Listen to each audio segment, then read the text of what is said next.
So heavy thunderstorms and torrential rain led to flooding in the United Arab Emirates and Oman.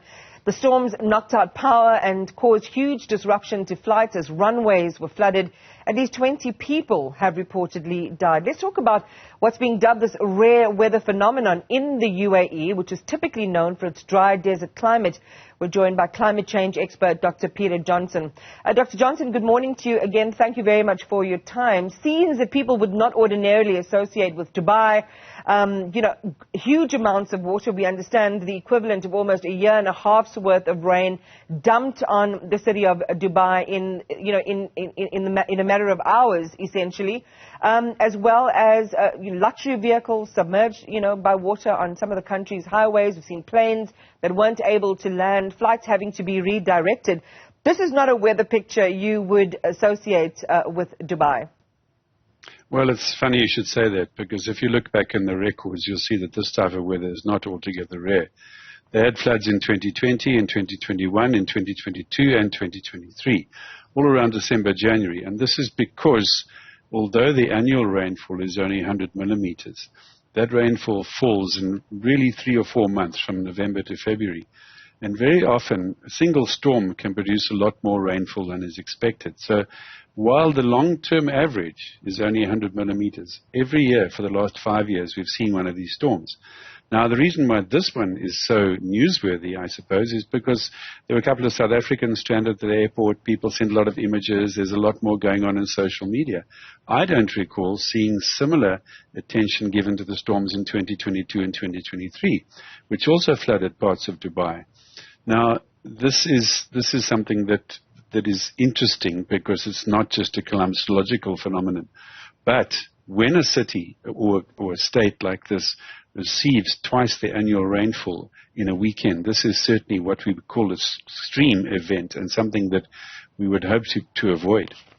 And thanks again. I mean, for a lot of people who might not know of the historical record, it did seem as if, this is a dry place. We're typically associated with a desert-type weather. And as you say, it's not altogether rare. It has happened before. Why do you think it had the impact that it did? What does it talk to us? I mean, we'll talk about climate change on its own, but one of the concepts being bandied about, which are being debated, quite robustly, is the concept of cloud seeding. Before we get into your thoughts on whether this is at all related to this, or whether this is a purely climate change related event, what is cloud seeding? Okay, so cloud seeding is a technique that is used to try and coalesce water droplets around a particle that's been introduced into the atmosphere. Normally rain would form when clouds form, and then the cloud molecules, the water molecules in the cloud coalesce. And they normally coalesce around a piece of dust or an insect or something that's in the air. This is called a condensation nucleus. And then once it's started to coalesce on there, the drops coalesce and form bigger and bigger drops until they're too heavy to be sustained through the atmosphere, and then they fall as rain. Now, when you have clouds, very often people look at the clouds and think, well, there's so much water up there. Isn't there a way we could artificially cause those molecules to coalesce and form bigger drops and therefore bring rain? So what they've done in many, many experiments, including in South Africa, especially in the Free State, is they shoot a chemical particle. It's really little solid particles. In many cases, they use silver iodide, but they also can use salt or other small particles, small chemicals, which they shoot into the cloud. And then this can cause more rainfall in an area. That's the theory. The theory is that you go up, you inject these particles into the clouds. They have to be specific types of clouds, usually convective in nature, and then the process kind of drives itself. And then at some point you're going to get rainfall where you might not have got it before. That's the theoretical concept of cloud seeding.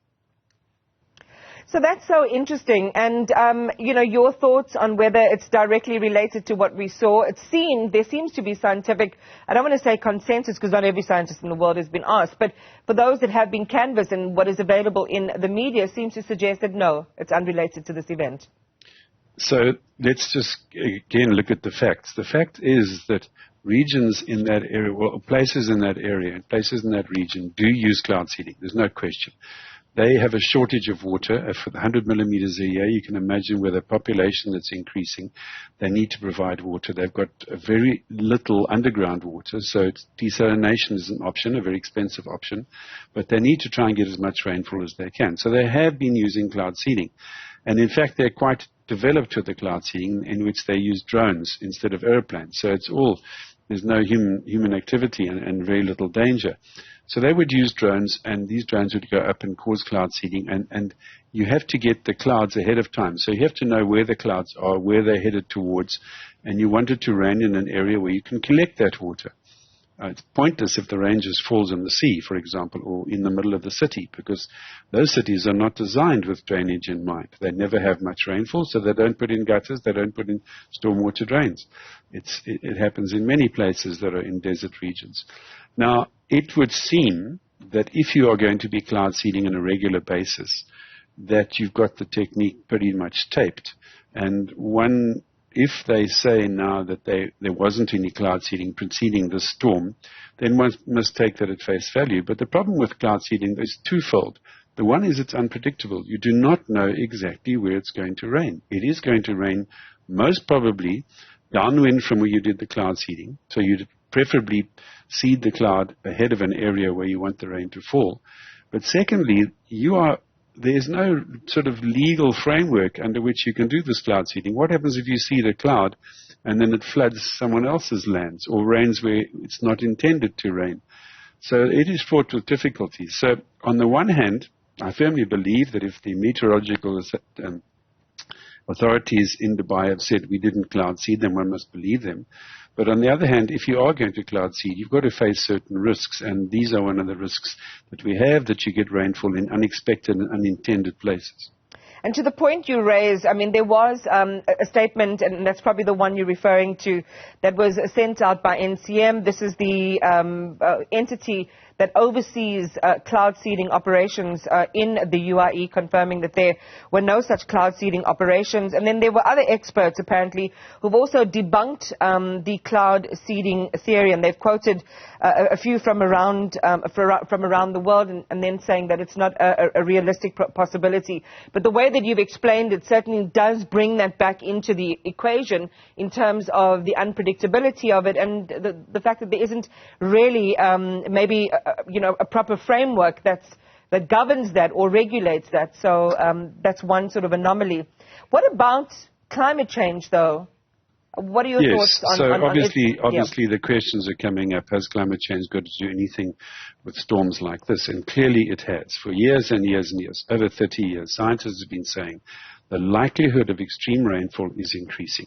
What is happening is with the atmosphere that's getting warmer and warmer, it's getting more energetic. There's more heat around, there's more evaporation around, there's more convection. Convection is rising air, which is unstable air. When the air rises, it draws moisture with it. That moisture, as it gets to the top of the atmosphere, it cools down, and now there's a lot more moisture there, and so we're seeing very heavy rainfall. Now, it's not going to be very heavy rainfall everywhere, and it's not going to be consistent, and that is the nature of these sort of extreme events. They are random, and they are unpredictable. So when we see a rain shower happening, and it happened in the Western Cape over Heritage Day, you'd expect maybe 20, 30, 40 millimeters. We also had 2 months of rainfall in 48 hours. It's extreme.